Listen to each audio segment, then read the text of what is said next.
এই সামনেটাতে কিন্তু সাদা সাদা বড় দেখা যাচ্ছে।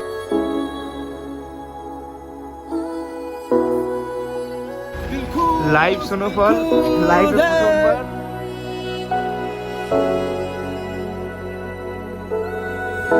আলাদাই শান্তি ভাই, বিশ্বাস করতে পারছি না যে লাইভ স্নো হচ্ছে।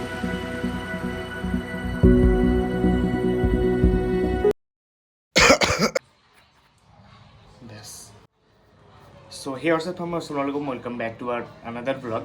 সবাইকে স্বাগত জানাই প্রায় 1 বছর পর। হঠাৎ করে মাঝে হারিয়ে গেছিলাম বড় ব্লগ থেকে, অ্যান্ড রেগুলারলি আপলোড হবে এবার বড় ব্লগ। চলো নতুন কিছু নতুনভাবে শুরু করা যাক।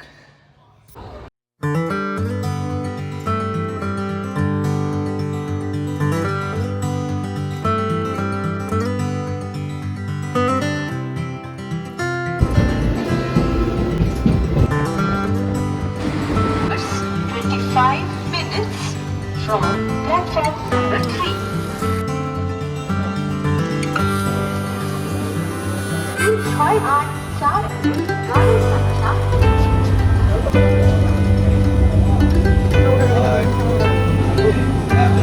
এখানে খাওয়া দাওয়া আমাদের একদম প্যাকিং হচ্ছে।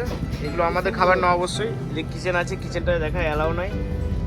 আর এদিকে খাবার পুরো রেডি হয়ে গেছে।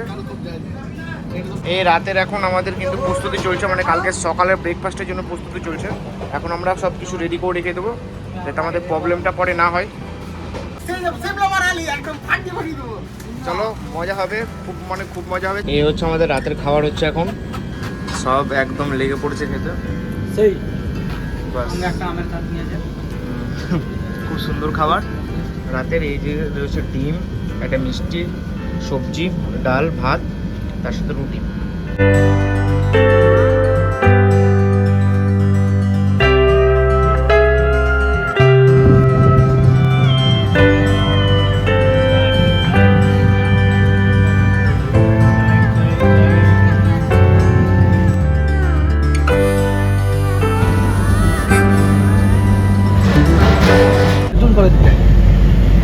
এ রয়েছে লালগোল্লা, পারকুল খেললাম, যা পুরো বন্ধ হয়ে গেল ভাই, একটু দেখাতে পেরেছি।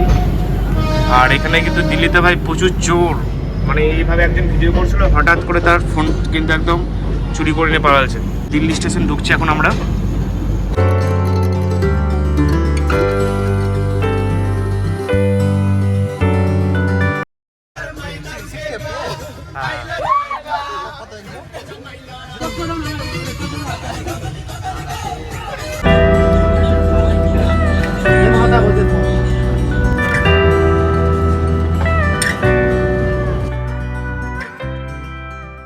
প্রায় 30 ঘন্টা এবং যাত্রাপথের 1600 কিলোমিটার জার্নি করে আমরা ফাইনালি পৌঁছে গেছি আম্বালা স্টেশনে।